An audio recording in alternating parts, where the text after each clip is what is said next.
Howdy, folks. Welcome to Grounded, a HomeLand Properties Roundtable Podcast, where we discuss land, timber, real estate, and everything in between. Hey everybody, welcome back to episode 3 of the Grounded Podcast. I'm Mikayla Burris. I'm an agent at HomeLand Properties. We're here with Miller Cox, another agent, and then Meichell Arnold. She is one of our staff members and in charge of all of our marketing. So we're here together. We're going to go over some questions and just kind of talk about the market, some things we're seeing. And we want to try to answer some of the frequently asked questions that we get from you guys. So Misha's going to be kind of our moderator today. But yeah, we'll just kind of get into it. So I guess today we were just going to talk about some frequently asked questions that maybe people might ask, whether they're calling in for the first time or they've been working with their agent for a while. One of the most asked questions is, what is the value of my property? You know? So like, what would you tell someone if they're just like calling in for the first time?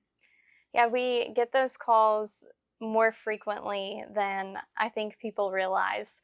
We get calls all the time and people just want to say, yeah, I have, 25 acres over in Polk County or outside of Huntsville and Walker County, and I just want to know how much my property's worth. What's property going for over there? So I don't know. We kind of have the standard way that we typically respond to those people. How often do you get those calls, Miller? Definitely more and more every day. I would say, a lot of times I'll ask them a lot of questions, what's the size of the property? What is the shape? Does it have frontage? Are there any utilities? That kind of stuff. Those things all really help determine, what the market value is or the land value is on a property. I feel like it's, each one is unique and there's always, some nuances to it that, make it, maybe more or less than other tracts in the area. Yeah, we definitely try not to give a straight value without seeing the property. One thing I do, I separate it. So I'll go through kind of a desk review based on the information that Miller kind of just went over as far as how much access. If it's a larger tract, what kind of timber's on it, if it's merchantable, has it been maintained? Definitely some other questions as far as utilities, any improvements, fencing. There's so many characteristics that go into a property that can affect the value, and it's really, really difficult. I don't think it's very fair to put a value on it without seeing it, in all honesty. Yeah. But we definitely can run some comps, look at things in the area, and just based on what we know, we can give somewhat of a range for a desk review. But in order to give you a fair market value and what what we would list it at or what we could see the market taking it for, we definitely want to get eyes on it. Yeah.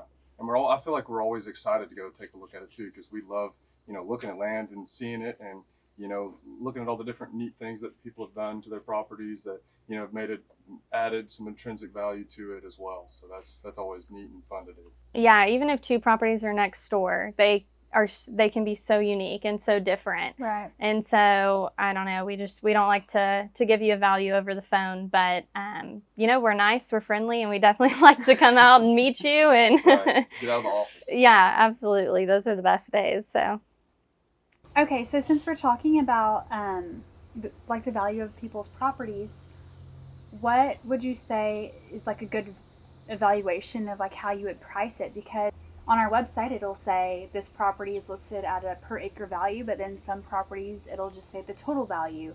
And some buyers and inquirers don't understand why some is per acre and why some properties are listed at just the total value. So can you guys expand on that? Absolutely. Yeah. So a lot of, rural acreage properties are all going to be based on, that per acre price value. Stuff more commercialized is going to be based, on the square footage or what have you. So typically, we do see a lot of land listings, rural properties that are going to be listed at a price per acre. And it's going to be, it's a way to compare values. It's kind of a uniform metric as well that, helps people determine, well, this tract may be less per acre, but it's also, a lot more acreage too. Yeah, you definitely have to be able to regulate a price based on something, and that's for, I mean, any product that you see. If you go to a grocery store, you can buy one can of something and it may be $2, but if you buy a pack of 6, then they're going to be, 50, 75 cents a piece. And I think we kind of have to look at property within the same range. Also, I mean, if you're talking about, say, a 10-acre tract and 5 acres is a great piece of property, and then the other 5 acres may fall within the floodplain. And there's definitely some perks and some downfalls of having property within the floodplain, but you have to look at those two spots a little bit differently. That property that's going to fall out of the floodplain is going to be worth a different price per acre than that property within it is. And so to really put a total price on just a raw piece of land wouldn't be a fair valuation of the characteristics that those have. So that's why we price things a lot that way. It's, like Miller said, it's pretty standard in the market to do it. Everything's priced kind of similarly. I mean, homes are priced at a price per square foot. Commercial acreage, like Miller said, is priced at a price per square foot based on how much frontage they have. And then when you get into those properties that are based on a whole, you're looking at a property that probably has quite a few improvements. And so it wouldn't make sense to kind of separate it into a per acre or a per square foot price, even though on MLS you're going to still see it broken down that way. But we've sold properties that are high fenced or properties that have multiple homes on it, maybe a couple of barns, multiple different improvements. And for some of that stuff, we'll put a set value on each individual thing and then kind of combine it all together for a full total price. But most of everything that's going to be on the market, you're going to see at a price per acre.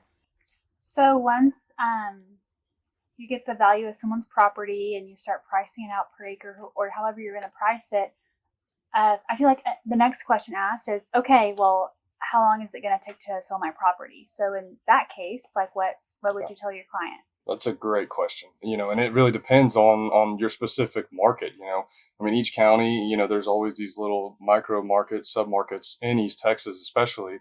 So, something in Newton County may take a little bit longer than something in, like you said, Polk County. So it's all, dependent on the size, the acreage, the features, and, the affordability too of it, I think is another factor too. Yeah, as much as I wish I could give somebody an exact answer or timeline of when their property would sell, it's just, it's something that we can't fully predict. I mean, we definitely can see, an increase in days on the market, especially in a market that we're in right now. But I think that, we have to market each property a little bit differently as well. There's going to be a different audience. Like Miller said, something that's in a micro market within a bigger county is going to factor in. So really, when you're looking to sell your property and you're looking at price and you're looking at days on the market and things like that, it's every track is going to be different. Every location is going to be different. It really does vary. I think right now, we're still hoping to move some interest within, 6 to 8 months. It's probably a good goal. We're hoping to get interest on the property within the first month or two. Yeah. But definitely wanting to try to get them sold. If we're not getting interest within the first 4 to 6 months and we haven't had an offer, then we definitely need to start looking into some other marketing tactics or a price improvement or something along those lines. So with the kinds of buyers that you guys have been seeing, do you think a lot of them are wanting to see what kind of financing is available, or are there a lot of cash buyers? I would say there's both. Right now I would say we're seeing more cash buyers, but we're also, I feel there's a increase in your finance buyers as well. So, some folks that we use a lot of times, there's going to be Capital Farm Credit, Texas Farm Credit, land lenders. Those are going to be the best because they understand, the ins and outs of the land market and how, the intricacies all work, cohesively. So they may be able to lend on something that, a smaller bank, say in Trinity or something like that, may not be able to meet those criteria. Sure. That makes sense. One of the questions sent in recently was, what are the interest rates like right now with these lenders like Capital Farm Credit and Texas Farm Credit? What are you guys seeing that's pretty typical? So I would say, generally what I'm seeing on land loans anywhere from 7.25 to 8, a little bit higher, maybe 8.25, somewhere in there for typical land loans. Yeah. Now it can be different, I would say, depending on the buyer's credit worthiness and qualifications, but that's pretty general and standard. Also, you're going to expect 15 to 20% down, more so on that 20% down area. So that's Yeah, I would definitely recommend kind of shopping around when you're looking at lenders.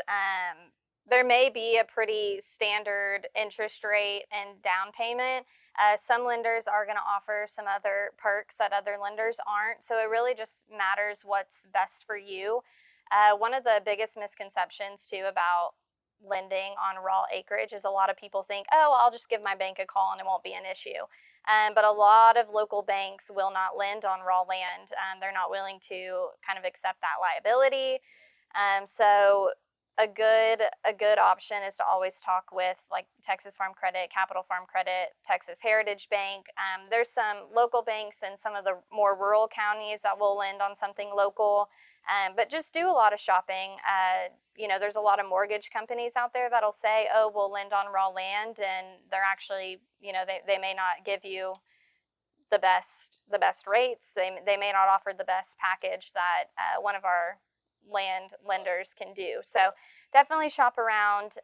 Interest rates, did drop slightly from what we saw maybe a year ago.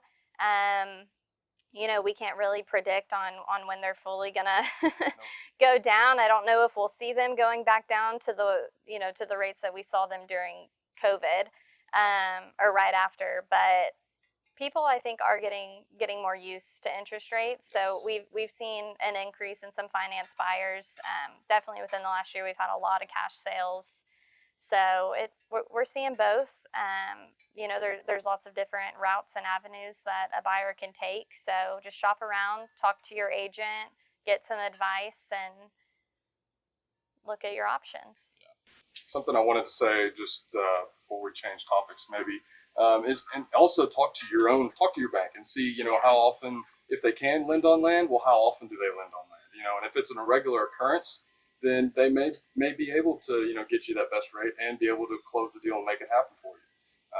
But yeah, that's kind of what I want to add into that as well. Yeah.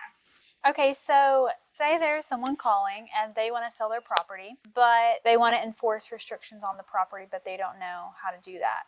What would they do? Restrictions are a lot easier to put on a piece of property than I think some people realize. Me and another agent in our office are working on just a small development up in Panola County, outside of Carthage. And we just had our sellers draft a document. It could be something as easily as a Word document. We don't draft restrictions. That's something that'll need to come from the seller itself or an attorney if they wish. But they just draft a document. We solicit it on the listing, and it's something that you can get recorded with the county prior to putting the properties on the market. They get recorded with the deed of the property. So it's something that the county can take care of, or you can record them as they sell. So have your buyers sign the restrictions. We'll loop it in with the contract. We'll provide it to the title company. And when that new deed is prepared, the title company will go ahead and record those restrictions. We get a lot of calls about restrictions, buyers' viewpoints on restrictions. Some are good, some aren't. Why are there restrictions on this piece? I get that a lot. Right. And that's a great question. And a lot of times it's going to be because, that landowner that's selling that parcel or several tracts on that roadway, or what have you, may be an adjoining landowner, and they want to make sure that land is upkept, well and kept clean and doesn't, hurt the value of their property or their enjoyment of their property. I think that's another, important thing that people need to understand. Like, these restrictions they're not there to hurt the property. They're to help protect your property and protect your investment. Right, yeah. When we put restrictions on the property, we typically hear from a seller, oh, we want to maintain the integrity of this tract. And a lot of times when we're dividing out a larger piece of property into some smaller 5, 10, 15 acre tracts, we're wanting to maintain the recreational attributes that this property still does have. So if you're looking at a 10 acre forest piece and you're selling off, let's just say 15 of them, all of these landowners, if they're purchasing property outside of town, they're more than likely not going to want to move in next to a shopping center or a gas station or a business. So a lot of our restrictions are really just going to restrict against some of that commercial use, maybe some mobile homes. A lot of our properties do still allow mobile homes with a couple, with some restrictions on how far or how old they have to be, how well they need to be maintained. So a lot of them really are there to protect your property and its value. And so when you see restrictions, don't just completely write off the property. I mean, I completely understand wanting to do whatever you want, especially if you spend, a lot of money on a piece of property. So if that's something that's important to you, definitely don't settle, but always read those restrictions because they could be in your favor. Okay, so one of the questions that y'all sent in is, why is my tax assessed value different from the market value? So do you guys have any feedback on that? Yeah, we get asked that question a lot. So anytime somebody calls in and asks us, to put a value on their property, or before we go out and see it, we always pull the property up on the county appraisal district. And on the appraisal district, it's going to show us a brief outline of the property as well as the tax value, the tax rates, all that information. Sometimes we do see those tax assessed values lower. Sometimes we see them higher than what we think market value is on the property. And I think for one, it's definitely just depends on the market, how quickly things are appreciating. Some markets, they appreciate faster, and some years they don't. But as far as where that assessed value comes from is the counties have appraisers, and so they'll go out, they'll do an on-site appraisal. It's going to be very brief. It's not, from my understanding, always going to be to the same extent that a typical appraisal is going to be if you were to hire somebody yourself. But that appraiser is going to come out there, and then from there, some counties go out every single year and do their own appraisal. Some counties just have it on a set appreciation rate. They're going to do that value based on a couple of properties within the same range, within the same area. So it's just not as specific, in my opinion. I don't think they look specifically at each characteristic of a property when they put that assessed value on there. It's almost a generalized assessment of a piece of property. And sometimes, like, we even get, just to go a little bit further in depth, sometimes we go, we'll get somebody to call in and say, hey, this tax assessor, assessed my property at, $1 million. Well, there's no way it's worth $1 million. So we'll do, we can definitely help people come in and do an opinion of value and assess the property and see, what, we feel that the market, has the property at. Yeah, sometimes we run into properties that are landlocked or 100% in the floodplain, and they're getting taxed based on the same value as the 10 acres in front of them that have, FM or county road frontage. And so there's a lot of issues with that we run into on our side of things. So yeah, even if tax season comes around, if you don't want to sell, but you think your value on there is too high, like Miller said, we offer those opinion of values, and we run into that more often than you'd probably like to hear. Okay, so changing the subject a little bit from land values and all taxes and all of that, there's a lot of people that call in that want to speak directly to the listing agent because they've been looking at an MLS site or looking at our website, and they just want to talk to the listing agent, but they're already working with somebody. So what would you guys recommend in steering buyers that aren't familiar with the whole process and steering them in the right direction? I would say generally, when someone calls in and says, hey, I want to speak to Andy Flack or Karen Stout, a lot of times, some of those listings may not actually even be, their listing. And so if you do have an agent, they need to work on your behalf and get that information for you, and make sure that everything is what you're wanting and looking for, so you're not wasting time, or they're not wasting time. That may not be exactly the question you asked, but that was kind of my thoughts on it. Yeah. And I think it's really important to understand that when you're speaking to a listing agent, you're speaking to the seller's representation. Yep.